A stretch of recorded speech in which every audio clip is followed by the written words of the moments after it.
चलिए आप सभी को स्वागत है आपका अपना यूट्यूब चैनल आरोही ऑनलाइन क्लासेस में दोस्तों। और आज की क्लास में हम बात करेंगे 10th क्लास की फिजिक्स का फर्स्ट लेसन प्रकाश का प्रवर्तन।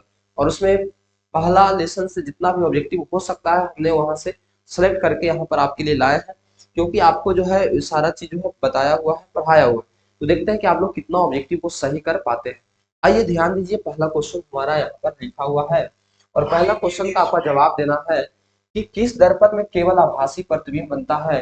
तो कौन सा ऐसा दर्पण है जिसमें केवल हम आभासी प्रतिबिंब बना सकते हैं। तो बाबू वैसा दर्पण जो होगा जिसमें आभासी प्रतिबिंब, तो दो ही दर्पण है, एक समतल दर्पण है और एक उत्तल दर्पण है। एक उत्तल दर्पण है जिसमें आभासी प्रतिबिंब बनता है। तो चलिए हमारा आंसर क्या हो जाएगा, हमारा आंसर हो जाएगा डी। हमारा समतल तथा उत्तल दर्पण कौन हो जाएगा, समतल दर्पण तथा उत्तल दर्पण। दूसरा प्रश्न हमारा क्या है, सेकंड क्वेश्चन हमारा है, सेकंड क्वेश्चन हमारा है कि समतल दर्पण में प्रतिबिंब की प्रकृति क्या होती है। यानी दोस्त, यानी समतल दर्पण में जब प्रतिबिंब बनता है तो वो कैसा बनता है, वास्तविक होता है कि काल्पनिक होता है, उल्टा होता है, सीधा होता है, वस्तु से बड़ा होता है कि बराबर होता है कि छोटा होता है, इसके बारे में पूछ रहा है। इसको प्रकृति कहते हैं। तो यहाँ पर वास्तविक, तो समतल दर्पण में प्रतिबिंब जो है वास्तविक मतलब उल्टा नहीं होता। वास्तविक तथा सीधा, ही वास्तविक है, ये ऑप्शन भी नहीं होगा, यहाँ भी वास्तविक है नहीं होगा, यानी हमारा ऑप्शन हो जाएगा डी, आभासी तथा बराबर। क्या होगा, आभासी तथा बराबर। चलिए अगला जो है यहाँ पर देखिएगा, अगला क्वेश्चन है, क्वेश्चन नंबर हमारा 3 है। और 3 क्वेश्चन का था गोलीय दर्पण की फोकस दूरी उसकी वक्रता त्रिज्या की क्या होती है। आपने फॉर्मूला पढ़ा होगा आर बराबर 2f। क्या पढ़ा है आपने फॉर्मूला, आर बराबर 2f। तो मेरे दोस्त आर बराबर 2f, आर क्या है आपका, वक्रता त्रिज्या। आर क्या है, वक्रता त्रिज्या। और यहाँ पर एफ जो है फोकस दूरी है। एफ क्या है, फोकस दूरी है। तो कहता है क्वेश्चन की दोनों में क्या रिलेशन है। नहीं, फोकस दूरी जो है वक्रता त्रिज्या क्या है, तो फोकस दूरी वक्रता त्रिज्या की क्या है। तो दूरी जो है फोकस, फोकस दूरी वक्रता त्रिज्या की, इसको दुगुना में त्रिपटी भागा में हो जाएगा, आर बराबर 2/f। फोकस दूरी के बारे में पूछ रहा है तो एफ का फॉर्मूला r/2 हो गया। यानी कि आपका फोकस दूरी जो है वक्रता त्रिज्या की आधी होती है। ऑप्शन ए जो है बिल्कुल सही जवाब, option A is the right answer. चलिए अगला क्वेश्चन की ओर चलते हैं। तो यहाँ पर हमारा आता है क्वेश्चन नंबर 4 दोस्त। क्वेश्चन 4 क्या कहता है, प्रकाश तरंग उदाहरण है। प्रकाश जो तरंग है वो किसका उदाहरण है, तो ध्वनि तरंग का, परावैंगिक तरंग का, कि प्रासव तरंग का, कि विद्युत चुंबकीय तरंग का। आपको मालूम होगा जब प्रकाश के बारे में पढ़े होंगे तो प्रकाश जो है एक विद्युत चुंबकीय तरंग, प्रकाश क्या है, विद्युत चुंबकीय तरंग। चलिए इसके बाद जो है नेक्स्ट क्वेश्चन चलेंगे। तो नेक्स्ट क्वेश्चन हमारा है दर्पण सूत्र क्या है, बताइए दर्पण सूत्र क्या है।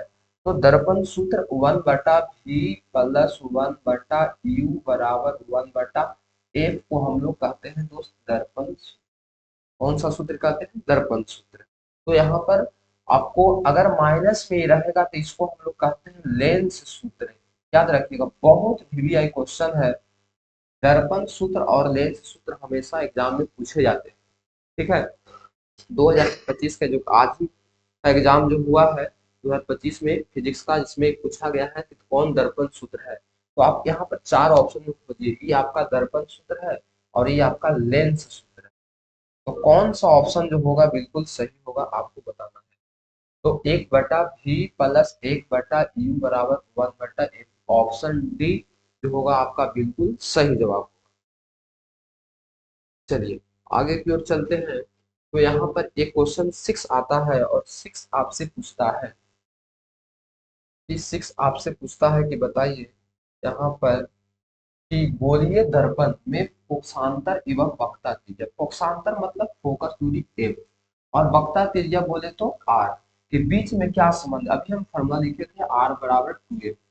आर बराबर क्या होता है, 2f होता है। तो यहाँ पर ऑप्शन में अगर देखिएंगे तो आर बराबर 2f लिखा हुआ तो नहीं है, आर बराबर 2, यहाँ पर देखिए 2r लिखा गया जो कि गलत है।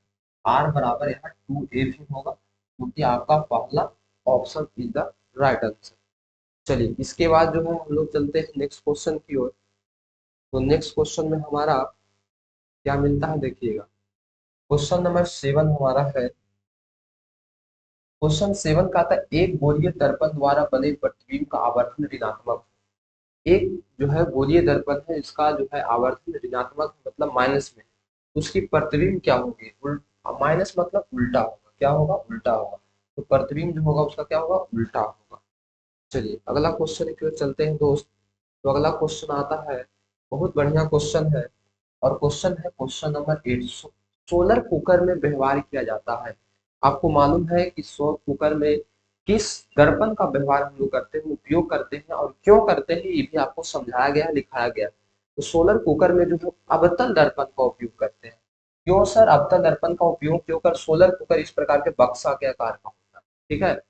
और इसके ऊपरी जो ढक्कन होता है, जिसको हम लोग जैसे पेटी हम लोग देखे होंगे, तो पेटी के जो ऊपर का जो भाग होता है उसमें अवतल दर्पण को सेट किया जाता है, क्योंकि अवतल दर्पण का एक गुण, अवतल दर्पण का एक क्या है, गुण है कि यह इस पर जब प्रकाश पड़ता है तो पूरा प्रकाश को ये एकत्रित कर लेता है, जमा कर लेता है, इकट्ठा कर लेता है, जिसके कारण तापमान बहुत अधिक मिलता है, और इस कुकर में रखे खाद्य पदार्थ को आसानी से कम समय में बनाया जाता है। इसी के कारण जो है हम लोग इसका प्रयोग करते हैं। तो किस दर्पण का, अवतल दर्पण का, ठीक है। चलिए अगला क्वेश्चन है, मोटर चालक के सामने, यानी जिसको हम साइड मिरर, बहुत महत्वपूर्ण प्रश्न है। मोटर चालक जिसको हम कह सकते हैं ड्राइवर के भी बगल में, बगल जिसको लुकिंग ग्लास कहते हैं, ड्राइवर लोग इसको लुकिंग ग्लास कहते हैं, गाड़ी के साइड मिरर इसका उपयोग करते हैं पीछे के वस्तु को या गाड़ी को देखने के लिए। साइड मिरर में कौन सा दर्पण लगा होता है, तो सर मोटर चालक हो या गाड़ी के साइड मिरर हो, उसमें हमारा दर्पण लगा होता है उत्तल दर्पण। कौन सा दर्पण, उत्तल दर्पण। क्या आप बता सकते हैं कि उत्तल दर्पण का उपयोग हम गाड़ी के साइड मिरर में क्यों करते हैं। तो आपको ये सारा चीज थ्योरी में समझाया गया है कि मोटर चालक को या तो ड्राइवर के बगल में यानी साइड मिरर में हम लोग उत्तल दर्पण का उपयोग इसलिए करते हैं, क्योंकि उत्तल दर्पण का एक प्रॉपर्टी है बाबू, प्रॉपर्टी है, इसका गुण है कि या किसी भी वस्तु का जो प्रतिबिंब है, फोटो जो है काल्पनिक बनाता है, सीधा बनाता है और वस्तु से छोटा बनाता है, जिसके कारण जो है इसके पीछे के अधिक से अधिक के क्षेत्र को हम लोग देख सकते हैं। इसी गुण के कारण जो है इसका उपयोग हम लोग गाड़ी के साइड मिरर में करते हैं। किस दर्पण का, तो उत्तल दर्पण का, ठीक है। चलिए आगे चलते हैं। तो सर्च लाइट, सर्च लाइट का परावर्तक सतह होता है। तो सर्च लाइट का परावर्तक सतह जो आपका होता है बाबू, ये भी आपका उत्तल दर्पण होता है। कौन सा दर्पण होता है, उत्तल दर्पण का लगा होता है। चलिए अब आगे हम चलते हैं। तो क्वेश्चन नंबर 11 से हमको यहाँ पर क्या मिलता है। क्वेश्चन नंबर 11 देखिए, प्रकाश की किरणें गमन करती है। आपको मालूम है कि प्रकाश जो है एक तरंग है, और यह जो प्रकाश है एक सीधी रेखा में गमन करती है। कैसे गमन करती है, सीधी रेखा में। जब भी सूर्य से प्रकाश देखे होंगे, यहाँ से जब किरण निकलती है तो एक सीधी रेखा में जाती है।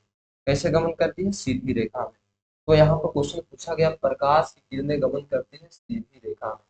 कैसे गमन करती है, सीधी रेखा। चलिए क्वेश्चन नंबर 12, जवाब दीजिएगा, प्रकाश के परिवर्तन के कितने नियम होते हैं। आपको मालूम होना चाहिए कि प्रकाश के परिवर्तन के 2 नियम होते हैं, और प्रकाश के परिवर्तन के 2 नियम कौन कौन है ये भी आपको बताया गया है।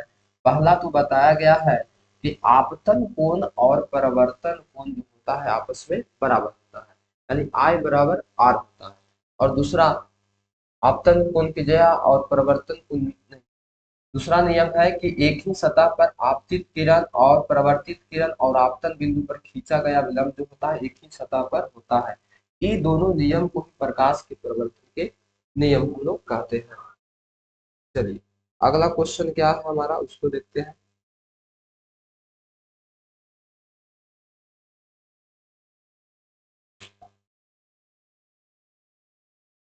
चलिए अगला क्वेश्चन हमारा है, किस दर्पण में बड़ा प्रतिबिंब बनता है।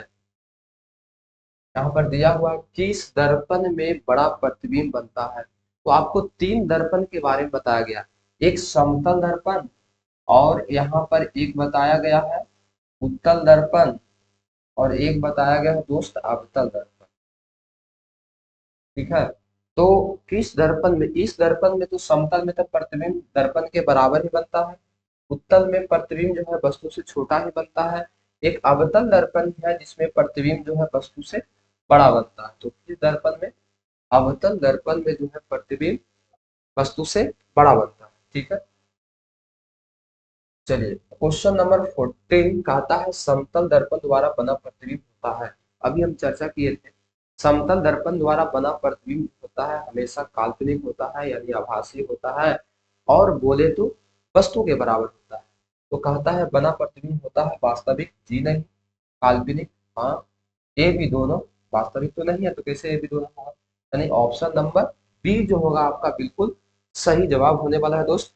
आइए वीवीआई क्वेश्चन दाढ़ी बनाने में कौन सा दर्पण का उपयोग किया जाता है। देखिए कई बार 11 में, 15 में, 16 में, 17 में बहुत बारी प्रश्न पूछे गए हैं और बहुत इंपॉर्टेंट क्वेश्चन है दाढ़ी बनाने में। तो अवतल दर्पण का प्रयोग करते हैं, किस दर्पण का प्रयोग करते हैं, अवतल दर्पण का प्रयोग हम लोग करते हैं।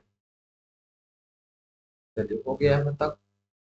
आइए क्वेश्चन नंबर 16। 16 क्वेश्चन क्या कहता है, समतल दर्पण के नियम से निर्धारित होता है, यानी समतल दर्पण के सॉरी परावर्तन के नियम से निर्धारित होता है। प्रकाश के परिवर्तन के नियम से क्या निर्धारित होता है कि आपतन कोण और परिवर्तन कोण आपस में बराबर होता है। अभी जो बताया आपको आई बराबर आर होता है, तो आपतन कोण और परिवर्तन कोण आपस में बराबर होगा। Option A is the right answer.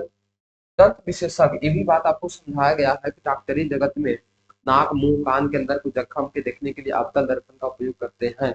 तो कहा गया दंत विशेषज्ञ मतलब डॉक्टर उपयोग मरीजों के दांत का बड़ा प्रतिबिंब देखने के लिए करता है, किस दर्पण का, तो अवतल दर्पण में ही केवल बड़ा प्रतिबिंब बनता है, इसलिए अवतल दर्पण का ही हम लोग प्रयोग करेगा और किसी का भी प्रयोग नहीं करेगा। आइए 18 क्वेश्चन क्या है दोस्त, उसको भी हम लोग देख लेते हैं। 18 क्वेश्चन है, बोलिए दर्पण के परावर्तन पृष्ठ की वृत्ताकार सीमा रेखा क्या कहलाती है। आइए क्या कहता है, गोलीय दर्पण के परावर्तक पृष्ठ, गोलीय जैसे गोलीय दर्पण हो गया, इसका नाम है परावर्तक पृष्ठ। ई हो गया जिसे यहाँ से प्रकाश लौटेगा तो यहाँ से लेके यहाँ तक, जिससे कि आपको दिखना है। ई हो गया, मान लें कि दर्पण है अवतल दर्पण, ठीक है। और इधर से प्रकाश पूरा जाएगा तो प्रकाश यहाँ से लेकर, प्रकाश यहाँ से लेकर यहाँ तक, यहाँ से प्रकाश आएगा उसका परिवर्तन होगा। इसकी लंबाई को हम लोग कहते हैं दर्पण का द्वारक। दर्पण की चौड़ाई को दर्पण का द्वारक कहा जाता है, ऐसा आपको थ्योरी में बताया गया, समझाया गया। ठीक है, आइए क्वेश्चन नंबर 19 क्या कहता है, उस पर हम लोग विशेष ध्यान देते हैं। और क्वेश्चन नंबर 19 कहता है कि एक उत्तल दर्पण में बना प्रतिबिंब हमेशा क्या होता है। अभी हम चर्चा करें उत्तल दर्पण जब भी बोलेगा वस्तु का प्रतिबिंब जो है वस्तु से छोटा होगा लेकिन सीधा होगा, काल्पनिक होगा। तो कहता है वास्तविक और वास्तविक नहीं होगा, यहाँ वास्तविक खत्म, काल्पनिक और हास्यिक, काल्पनिक और आवर्धित। आवर्धित मतलब होता है बड़ा, बड़ा नहीं बनता है, छोटा बनता है, इसलिए ऑप्शन हो जाएगा कौन आपका सही, ऑप्शन बी। काल्पनिक और हास्यिक मतलब छोटा, वस्तु से छोटा प्रतिबिंब बनता है सिर्फ उत्तल दर्पण में। ठीक है, अब नेक्स्ट क्वेश्चन की बात करते हैं। और अगला क्वेश्चन हमारा क्या है, ऐसे पदार्थ, क्वेश्चन 20। क्वेश्चन 20 कहता है कि ऐसे पदार्थ जिनसे हो रहा प्रकाश आसानी से पार कर पाता है। क्वेश्चन कह रहा है कि जिससे प्रकाश आसानी से पार कर पाता है। हम लोग समझते हैं कि एक पारदर्शी पदार्थ होता है, एक अपारदर्शी होता है, एक पारभासी होता है। जिससे प्रकाश जो है आसानी से पार कर जाता है उसको हम लोग क्या कहते हैं, पारदर्शी कहते हैं। तो यहाँ पर आपको कहता है कि ऐसे पदार्थ जिससे प्रकाश आसानी से पार कर जाता है पारदर्शी पदार्थ। प्रभासी उसको कहते हैं तेल लगा हुआ कागज, ग्रीस लगा हुआ कागज, घिसा हुआ कैसे, पारभासी में आपका आएगा। अपारदर्शी जैसे दीवार हो गया, कोई भी मोटा वस्तु हो गया, ईट पत्थर हो गया, जिससे प्रकाश पार नहीं करेगा, अपारदर्शी कहलाएगा। क्वेश्चन नंबर 21 का आता है दोस्त, हमारी आंखें जो देख सकती है वे वस्तुएं क्या कहलाती है। दीप्त वस्तुएं कहलाती है, प्रदीप्त वस्तुएं कहलाती है, दीप्त या प्रदीप्त दोनों कहलाती है, इनमें से कोई नहीं। हमारी आंखें जो वस्तु को देख सकती है उसको हम प्रदीप्त वस्तु कहते हैं। कौन सा वस्तु कहते हैं, प्रदीप्त वस्तु कहते हैं। चलिए क्वेश्चन नंबर अगला जो है 22। 22 क्या कहता है कि यदि किसी बीम का प्रतिबिंब का आवर्धन ऋणात्मक होता है तो उस प्रतिबिंब की प्रकृति क्या होती है।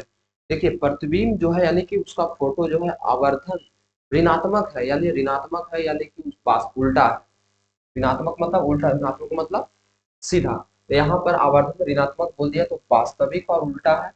चलिए ठीक है, वास्तविक और सीधा है, आभासी और उल्टा है। आभासी है तो उल्टा होगा नहीं, वास्तविक है तो सीधा होगा नहीं, क्योंकि वास्तविक का मतलब ही होता है उल्टा।